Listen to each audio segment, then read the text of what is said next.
Welcome to news hour. నేను Deepika. Details చూద్దాం. తెలంగాణ రాష్ట్ర సాధన లక్ష్యంగా పొరుడు పోసుకున్న బీఆర్ఎస్ పార్టీకి 25 సంవత్సరాలు నిండాయి.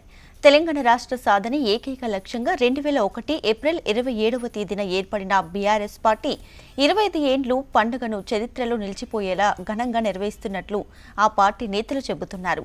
హన్మకొండ జిల్లా ఎలకతుర్తిలో 1213 ఎకరాల్లో రజతోత్సవ సభ కోసం బీఆర్ఎస్ పార్టీ అన్ని ఏర్పాట్లు చేపట్టింది.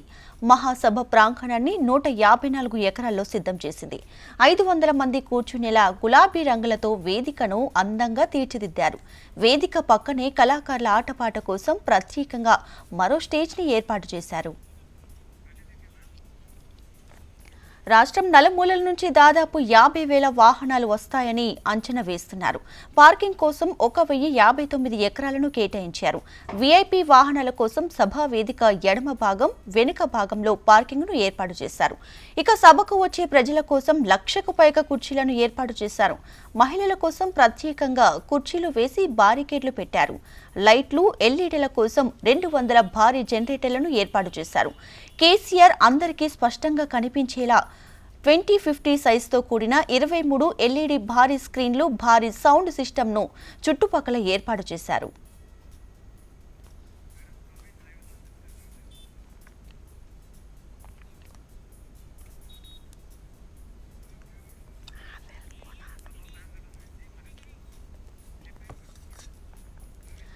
రైతుగా ఎలకతుర్తిలో జరగబోయే బీఆర్ఎస్ రజతోత్సవ సభకు సంబంధించి పూర్తి అప్డేట్స్ మా ప్రతినిధి సభా ప్రాంగణం నుంచి ప్రవీణ్ లైవ్ లో అందించడానికి సిద్ధంగా ఉన్నారు. ప్రవీణ్. దీపిక, సాయంత్రం 6 గంటల సమయంలో కూడా మాజీ ముఖ్యమంత్రి బీఆర్ఎస్ అధినేత కేసీఆర్ సభాస్థలికి చేరుకునే అవకాశం కనిపిస్తుంది. ఇప్పటివరకే కార్యకర్తలందరూ కూడా నియోజకవర్గాల వారిగా కూడా ఇవాళ ఉదయం నుంచి బయలుదేరాలని చెప్పేసి కూడా ఏదైతే బీఆర్ఎస్ వర్కింగ్ ప్రెసిడెంట్ కేటీఆర్ పిలుపునిచ్చారో అందుకు అనుగుణంగానే ఇప్పటివరకు బీఆర్ఎస్ సంబంధించిన ఆ కార్యకర్తలందరూ కూడా ఇప్పటివరకే సభాస్థలికి కూడా చేరుకుంటున్న సిచ్యువేషన్ కనిపిస్తుంది. ప్రజెంట్ మనం చూడొద్దు, ఒక పక్క స్టేజీకి సంబంధించి స్టేజ్ పైన మొత్తం 350 మంది అతిథులు కూడా కూర్చునే విధంగా కూడా ఇప్పటివరకే ఏర్పాటు చేశారు. స్టేజ్ పైన మాజీ మంత్రి ఎర్రబెల్లి దయాకర్ రావుతో పాటు అదేవిధంగా బీఆర్ఎస్ పార్టీ అధినేత కేసీఆర్ ఇద్దరి ప్రసంగం మాత్రమే ఉండే అవకాశాలు కనిపిస్తున్నాయి. కేసీఆర్ ప్రసంగం ఏ విధంగా ఉండబోతుంది అనే దానిపై కూడా ఇప్పటివరకు ఆసక్తి రేపుతుంది. తెలంగాణలో మాత్రం కాంగ్రెస్ను అదేవిధంగా జాతీయ పార్టీలైన కాంగ్రెస్ అదేవిధంగా బీజేపీలను 2 పార్టీలను కూడా ఏ విధంగా కేసీఆర్ టార్గెట్ చేయబోతున్నారు అనే దానిపై కూడా ఒక ఆసక్తి రేపుతుంది. ఎందుకంటే తెలంగాణలో కాంగ్రెస్ ప్రభుత్వం అధికారంలోకి వచ్చి దాదాపు 17 నెలలు అవుతుంది. 17 నెలలు అవుతున్నా కూడా ఏదైతే 6 గ్యారెంటీలు 420 హామీల్లో కూడా నెరవేర్చడంలో కూడా విఫలమైంది అనే దానిపై కూడా బీఆర్ఎస్ ప్రతినిత్యం కూడా టార్గెట్ చేస్తూ వస్తుంది. అదేవిధంగా రైతులకు సంబంధించి రైతు రుణమాఫీ కావచ్చు, అదేవిధంగా రైతులకు ఇచ్చిన ప్రతి హామీ పైన కూడా కాంగ్రెస్ని కూడా ప్రశ్నించాలని చెప్పేసి కూడా ఇప్పటివరకే భావిస్తుంది. కాబట్టి కేసీఆర్ ఆ ప్రసంగం ఏ విధంగా ఉండబోతుంది, కాంగ్రెస్ని టార్గెట్ చేస్తూ కూడా ఏ విధంగా ఉండబోతుంది అనే దానిపై కూడా ఇప్పటివరకే ఆసక్తి అయితే రేపుతున్న సిచ్యువేషన్ కనిపిస్తుంది. రైతులకు ఇచ్చిన హామీలే కాకుండా 100 రోజుల్లో కూడా కాంగ్రెస్ ప్రభుత్వం అధికారంలోకి వచ్చిన తర్వాత మాత్రం 6 గ్యారెంటీలు కూడా అమలు చేస్తామని చెప్పేసి కూడా గతంలో ఏదైతే ప్రభుత్వం చెప్పిందో అందుకు అనుగుణంగా కూడా గ్యారెంటీలు కూడా ఎక్కడ కూడా అమలు చేయట్లేదు అనే దానిపై కూడా ఇప్పటివరకే ఆ బీఆర్ఎస్ ప్రతినిత్యం కూడా కాంగ్రెస్ ప్రభుత్వం పైన కూడా విమర్శలు కూడా గుప్పిస్తున్న నేపథ్యంలో కేసీఆర్ ప్రసంగాలు మాత్రం ఏ విధంగా ఉండబోతుంది, కేసీఆర్ ప్రసంగాలు మాత్రం ఎలాంటి అంశాలు కూడా ఉండబోతున్నాయి. ఒక పక్క ఆ జాతీయ పార్టీలైన బీజేపీ అదేవిధంగా ఆ కాంగ్రెస్కు సంబంధించి కూడా ఏ విధంగా తెలంగాణకు గతంలో అన్యాయం చేసేవి మరోసారి కూడా తెలంగాణకు అన్యాయం చేసే విధంగా కూడా కాంగ్రెస్ ప్రభుత్వం వ్యవహరిస్తుంది అనే దానిపైన కూడా ఇప్పటివరకే కాంగ్రెస్ను కూడా టార్గెట్ చేయాలని చెప్పేసి కూడా ఇప్పటివరకే బీఆర్ఎస్ సంబంధించిన ఆ నేతలందరూ కూడా భావిస్తున్న నేపథ్యంలో మాత్రం ఈ సభా వేదిక నుంచి కూడా ఏదైతే ఆ కాంగ్రెస్ ప్రభుత్వం తెలంగాణలోకి అధికారంలోకి వచ్చిన తర్వాత మాత్రం మహిళలకు ఇచ్చిన హామీలు కావచ్చు, దాంతోపాటుగా రైతులకు ఇచ్చిన హామీలు, అదేవిధంగా బీసీ డిక్లరేషన్, దాంతోపాటుగా దళితులకు సంబంధించినందుకు మాత్రం ఏదైతే ఆ 12 లక్షల రూపాయలు ఇస్తామని చెప్పేసి కూడా గతంలో హామీ ఇచ్చారో ఇలాంటి హామీలను కూడా ఏవి కూడా నెరవేర్చలేదు. అదేవిధంగా మహిళలకు ఇస్తామని చెప్పేసి కూడా చెప్పిన 2,500 రూపాయలు కూడా ఇప్పటివరకే ఇవ్వట్లేదు. అదేవిధంగా పెన్షన్ల విషయంలో కూడా ఆ కాంగ్రెస్ మాట తప్పింది అనే దానిపైన కూడా మరోసారి ఈ సభా వేదిక నుంచి కూడా కేసీఆర్ కూడా ఆ ప్రభుత్వాన్ని కూడా ప్రశ్నించే అవకాశాలు అయితే కనిపిస్తున్నాయని చెప్పుకోవచ్చు. ఎందుకంటే గతంలో ఎన్నికల సమయంలో మాత్రం కాంగ్రెస్ ప్రభుత్వం అధికారంలోకి వస్తే మాత్రం తెలంగాణ మాత్రం ఎక్కడైతే హామీలు ఇస్తామని చెప్పేసి కూడా హామీలను నెరవేరుస్తామని చెప్పేసి కూడా గతంలో చెప్పారో హామీలు కూడా ఎక్కడ కూడా నెరవేర్చలేదు కాంగ్రెస్ ప్రభుత్వం అనే దానిపైన కూడా గతంలోనే నేను చెప్పాను అనే దానిపైన కూడా ఇవాళ ఈ సభా వేదిక నుంచి కూడా మరోసారి కూడా కేసీఆర్ చెప్పే అవకాశం ఉందని చెప్పేసి చెప్పేసి కూడా ఇప్పటివరకే బీఆర్ఎస్ ఆ నేతలు అయితే చెప్తున్నారు. ఇప్పటివరకే వివిధ నియోజకవర్గాల నుంచి ఎవరైతే ఆ కార్యకర్తలందరూ కూడా బయలుదేరిన వారు మాత్రం దాదాపు 4 గంటల ఆ ప్రాంతంలోనే సభ వద్దకు కూడా చేరుకోవాలని చెప్పేసి కూడా ఇప్పటివరకే ఆ సూచనలు చేస్తున్నారు. ఇప్పటివరకే స్టేజ్ పైన 350 మంది అతిథులు కూర్చున్న విధంగా కూడా ఇప్పటివరకే ఏర్పాటు చేస్తే దాంతోపాటుగా స్టేజ్కి ముందు మాత్రం దాదాపు 1,00,000 మంది కూర్చున్న విధంగా కూడా ఇప్పటివరకే చైర్లను ఏర్పాటు చేశారు. దాంతోపాటుగా ఆ సభకి వివిధ నియోజకవర్గాల నుంచి వస్తున్న కార్యకర్తలందరూ కూడా దాదాపు 5 లక్షల వరకు కూడా కార్యకర్తలు చేరుకునే అవకాశం ఉందని చెప్పేసి కూడా బీఆర్ఎస్ ఆ నేతలు చెప్తున్నారు. బీఆర్ఎస్ ఏదైతే పార్టీ స్థాపించినప్పటి నుంచి 2001లో పార్టీ స్థాపించినప్పటి నుంచి కూడా అతిపెద్ద బహిరంగ సభ బీఆర్ఎస్కు ఈ సభ కాబోతుంది అనే దానిపైన కూడా బీఆర్ఎస్ నేతలు అయితే చెప్తున్నారు. అయితే ఈ సభ వేదిక నుంచి కూడా కేసీఆర్ ఆ ప్రసంగం ఏ విధంగా ఉండబోతుంది, కార్యకర్తల్లో ఎలాంటి భరోసా నింపబోతున్నారు అనే దానిపైన కూడా ఒక ఆసక్తి అయితే రేపుతుంది. సంవత్సర కాలం పాటు కూడా రజతోత్సవ ఉత్సవాలు కూడా నిర్వహించాలని చెప్పేసి కూడా ఇప్పటివరకే బీఆర్ఎస్ అధినేత భావిస్తున్నారు. కాబట్టి ఉత్సవాలకు సంబంధించి ఏ విధంగా ఉత్సవాలు జరపబోతున్నారు అనే దానిపైన కూడా ఒక క్లారిటీ ఇచ్చే అవకాశాలు అయితే కనిపిస్తున్నాయి. ప్రతి నియోజకవర్గం మండల కేంద్రంలో అదేవిధంగా గ్రామాల వారీగా ప్రతి చోట కూడా సంబరాలు చేపట్టాలి. సంబరాలకు సంబంధించినంత వరకు ఒక ప్రణాళిక కూడా సిద్ధం చేస్తాం. అక్కడక్కడ ఆ నియోజకవర్గాలకు సంబంధించిన ఒక ఇన్ఛార్జ్లను కూడా వేస్తాం. ఇన్ఛార్జ్లందరూ కూడా ఆ కార్యక్రమాలు కూడా సక్సెస్ చేయాలనే విధంగా కూడా ఒక కార్యాచరణ ఉంటుంది అనే దానిపైన కూడా ఒక క్లారిటీ ఇచ్చే అవకాశాలు అయితే కనిపిస్తున్నాయి. దీంతో పాటుగా జాతీయ రాజకీయాలపైన కూడా గతంలో కూడా కేసీఆర్ మాటలు కూడా ఆసక్తి చెబుతుండే. కాబట్టి ఇప్పుడు ఏదైతే జమ్మూ కాశ్మీర్ అంశంపైన కూడా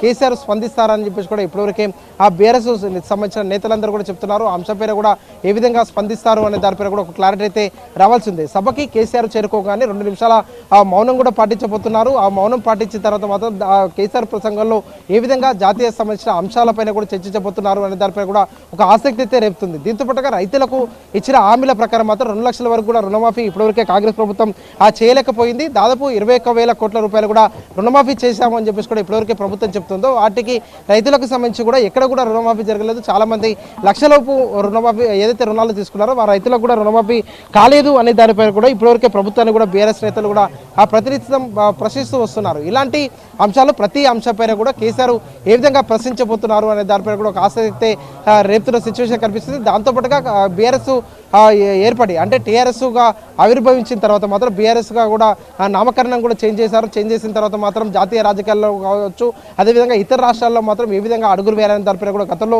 ఆలోచన చేసి పార్టీ పేరును కూడా మార్చారు. కాబట్టి దీనిపైన కూడా ఒక క్లారిటీ ఇచ్చే అవకాశం ఉంది. ఎందుకంటే రాష్ట్రంలో బీఆర్ఎస్ఆ లేదంటే టీఆర్ఎస్ఆ ఈ రెండుకు సంబంధించిన నామకరణం ఏంటి అనే దానిపైన కూడా కాంగ్రెస్ ఇప్పటివరకే ప్రశ్నిస్తూ వస్తుంది కాబట్టి దానిపైన కూడా కేసీఆర్ ఒక క్లారిటీ ఇచ్చే అవకాశం ఉంది. తెలంగాణ కోసం, తెలంగాణ ప్రజల ఆకాంక్షల కోసం, తెలంగాణకు సంబంధించి ప్రతి నిత్యం కూడా తెలంగాణకు సంబంధించిన ప్రతి అంశంపైన కూడా ప్రజల పక్షాన కొట్లాడడానికి కావచ్చు, ప్రజల పక్షాన ఆశలు నెరవేర్చడానికి బీఆర్ఎస్ పార్టీ కూడా ఆవిర్భవించింది అనే దానిపైన కూడా ఒక క్లారిటీ ఇచ్చే అవకాశం ఉంది. దీంతో పాటుగా మలిదశ ఉద్యమంలో బీఆర్ఎస్ ఆవిర్భవించిన తర్వాత మాత్రం ఏ విధంగా మలిదశ ఆ ఉద్యమంలో కూడా కీలక పాత్ర వహించింది. తెలంగాణ రాష్ట్ర సమితి పేరుతో కూడా ప్రజల్లోకి ఏ విధంగా వెళ్ళింది, గతంలో ధూమ్ధాం కార్యక్రమాలు ఏ విధంగా నిర్వహించారు, తెలంగాణకు జరుగుతున్న అన్యాయాలను కూడా ఏ విధంగా ఎత్తి చూపారు అనే దానిపై కూడా సభ వేదిక నుంచి కూడా కేసీఆర్ ప్రజలకు కూడా తెలిపే అవకాశం ఉంది. మరోసారి కూడా తెలంగాణలో బీఆర్ఎస్ పార్టీ అధికారంలోకి రావడానికి సభ నాంది అనే దానిపై కూడా బీఆర్ఎస్ నేతలు చెప్తున్నారు. కాబట్టి సభ వేదిక నుంచి కేసీఆర్ ప్రసంగం మాత్రం ఒక ఆసక్తి అయితే రేపుతుంది. ఎలాంటి అంశాలపైన కూడా ప్రసంగించబోతున్నారు, తెలంగాణ ప్రజలకు కాంగ్రెస్ పార్టీ అధికారంలోకి ఇచ్చిన హామీలను కూడా ఏ విధంగా నెరవేర్చలేకపోతుంది, వచ్చే రోజుల్లో మాత్రం బీఆర్ఎస్కు ప్రజలు ఎందుకు దూరం చేసుకున్నారు అనే దానిపైన కూడా ఇప్పటివరకు ప్రజలందరూ కూడా ఆలోచనలో పడ్డారని చెప్పేసి కూడా ఫామ్ హౌస్ వేదిక కూడా ప్రతి కార్యకర్తతో కావచ్చు అదేవిధంగా కాంగ్రెస్ బీఆర్ఎస్కి సంబంధించిన నేతలతో సమావేశాలు అయిన సందర్భంలో కూడా కేసీఆర్ ఇదే అంశాన్ని కూడా చెప్తూ వస్తున్నారు. కాబట్టి ఇదే అంశాన్ని కూడా ఈ సభ వేదిక నుంచి కూడా చెప్తే అవకాశాలు ఉన్నాయని చెప్పుకోవచ్చు. కాంగ్రెస్ అధికారంలోకి వచ్చిన తర్వాత ప్రజలకు ఏ విధంగా ఇప్పటివరకే చేరువ కావట్లేదు, పథకాలను కూడా ఏ విధంగా అమలు చేయట్లేదు అనే దానిపైన కూడా సభ వేదిక నుంచి కూడా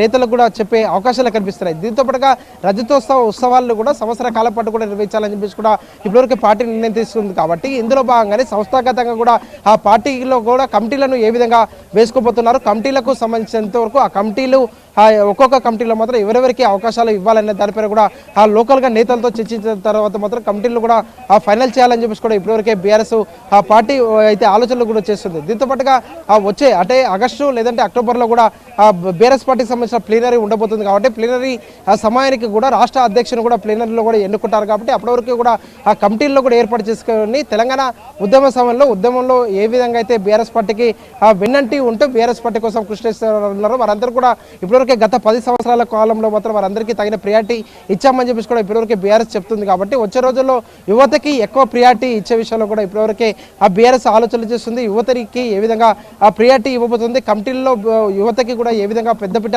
వేయబోతున్నారు అనే దానిపై కూడా ఒక స్పష్టత అయితే రావాల్సింది. కానీ సాయంత్రం 6 గంటలకు ఆ కేసీఆర్ అయితే రాబోతున్నారు. వచ్చిన తర్వాత ఎలాంటి ప్రసంగం ఉండబోతుంది, బీఆర్ఎస్ సంబంధించిన ఆ శ్రేణిలో కొత్త ఉత్సాహాన్ని నింపే విధంగా, అదేవిధంగా ఆ కాంగ్రెస్ అదేవిధంగా బీజేపీకి సంబంధించిన నేతలను ప్రభుత్వాలు కూడా టార్గెట్ చేస్తూ ఏ విధంగా ప్రసంగించబోతున్నారు అనే దానిపై కూడా ఒక స్పష్టత అయితే రావాల్సిందని చెప్పుకోవచ్చు. ఇప్పటివరకే తెలంగాణలో కాంగ్రెస్ పార్టీ అధికారంలో ఉంది, అదేవిధంగా కేంద్రంలో బీజేపీ అధికారంలో కూడా ఉన్నా కూడా తెలంగాణలో ఒక పక్క బీజేపీకి 8 మంది ఎంపీలు ఉన్నారు, అదేవిధంగా కాంగ్రెస్కి 8 మంది ఎంపీలు ఉన్నారు. కానీ తెలంగాణ రాష్ట్రానికి మాత్రం బడ్జెట్లో ఆ జీరో వచ్చింది, ఎక్కడ కూడా నిధులు తీసుకురావడానికి మాత్రం వీళ్ళు కృషి చేయలేదనే దానిపై కూడా ఆ బీఆర్ఎస్ ప్రతినిత్యం టార్గెట్ చేస్తూ వస్తుంది. కాబట్టి సభ వేదిక నుంచి ఎలాంటి ప్రసంగం ఉండబోతుంది అన్న దానిపై కూడా ఒక ఆసక్తి అయితే ఆ రేపుతున్న సిచ్యువేషన్ కనిపిస్తుంది.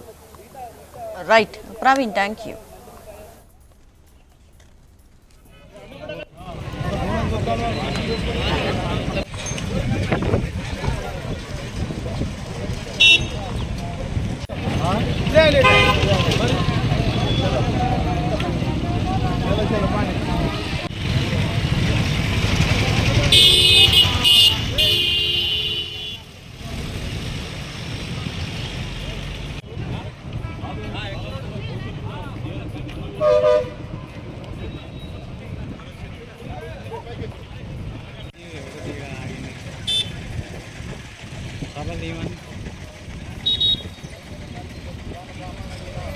హలో బండి పక్క జరగ.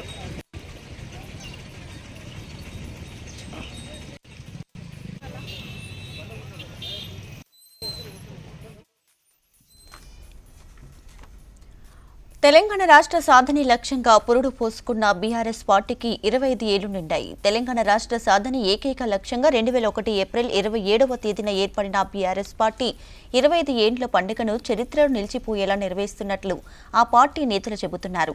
హన్మకొండ జిల్లా ఎల్కతుర్తిలో 1213 ఎకరాల్లో రజతోత్సవ సభ కోసం బీఆర్ఎస్ ఏర్పాట్లు చేపట్టింది. మహాసభ ప్రాంగణాన్ని 154 ఎకరాల్లో సిద్ధం చేసింది. ఇక 500 మంది కూర్చునేలా గులాబీ రంగులతో వేదికను అందంగా తీర్చిదిద్దారు. వేదిక పక్కనే కళాకారుల ఆటపాట కోసం ప్రత్యేకంగా మరో స్టేజ్ను ఏర్పాటు చేశారు.